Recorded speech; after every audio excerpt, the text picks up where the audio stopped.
मिश्रा मोना जी को इस कार्यक्रम में आमंत्रित करता हूं। आराधना जी, बहुत शुक्रिया हमें समय देने के लिए। तो आज से तो विधानसभा शुरू हुई, लेकिन कल से ऑफिशियली स्टार्ट होगी। आप लोगों के इरादे मुझे ठीक नहीं दिख रहे हैं। आप मुझे सुन पा रही हैं? ओके, आराधना जी, मेरी आवाज आप तक पहुंच रही है?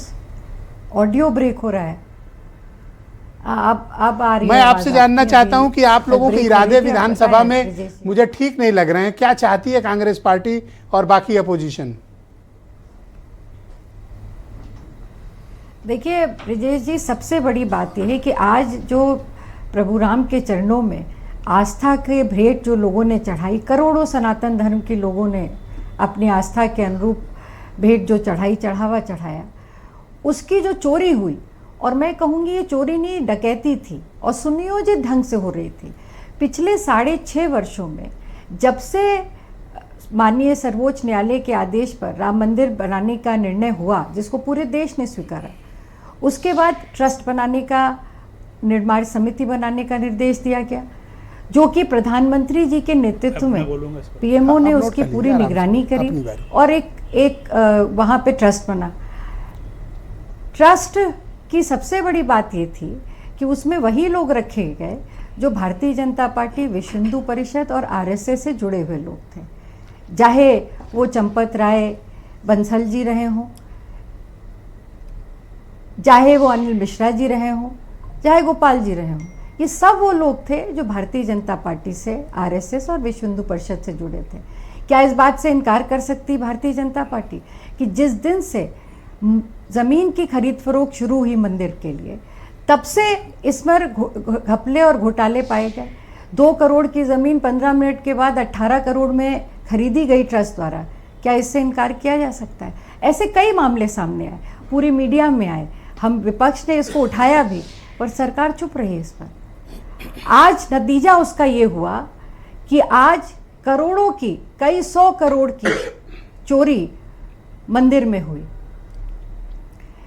जिस तरह से आउटसोर्सिंग के एम्प्लॉय रखे गए बैंक द्वारा, जिस एजेंसी को रखा गया वाराणसी की, उसका कोई वैलिडेशन नहीं हुआ, उनको रख लिया गया। मैडम, मैं जानना चाहता हूं, क्या कांग्रेस पार्टी का यही प्रिंसिपल इशू इस बार असेंबली में रहेगा? ये एक मुख्य इशू है, क्योंकि ये प्रभु राम की, इस देश की, इस प्रदेश की करोड़ों लोगों की आस्था से जुड़ा हुआ विषय है। इस पर हम सरकार की जवाबदेही तय करेंगे। इसलिए तय करेंगे कि एसआईटी प्रदेश सरकार ने बनाई। उन्होंने कहा था 15 दिन के अंदर हम प्रारंभिक रिपोर्ट और 1 महीने में हम अंतिम रिपोर्ट ला करके दे देंगे। आज 50 दिन से ऊपर हो गए, अभी तक एसआईटी की कोई रिपोर्ट नहीं आई और बचाया जा रहा है।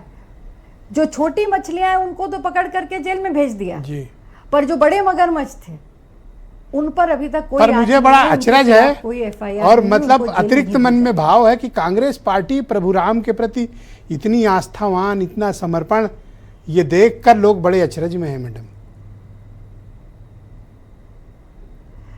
ब्रजेश जी, मैं तो इसी अवध में पैदा हुई हूँ।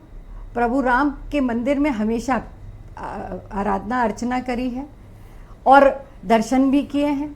मुझे किसी भी अन्य व्यक्ति से, खासकर भारतीय जनता पार्टी से, जिसने सबसे बड़ा धोखा प्रभु राम को दिया हो, जिसके नाम पर ये चुनाव जीत करके आए, पूरा राजनीतिक जीवन भारतीय जनता पार्टी का प्रभु राम के नाम से शुरू हुआ जी। और आज उन्हीं की चंदा चोरी करके जो लोग बात कर रहे हैं, क्या कांग्रेस पार्टी ये डिमांड करती है कि उत्तर प्रदेश की विधानसभा में इस बारे में एक विस्तृत चर्चा होनी चाहिए?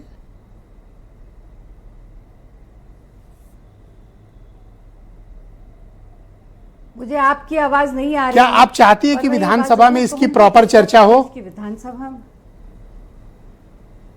बिल्कुल चर्चा हो और कल हम नियम के अंतर्गत इस पर चर्चा की मांग भी करेंगे।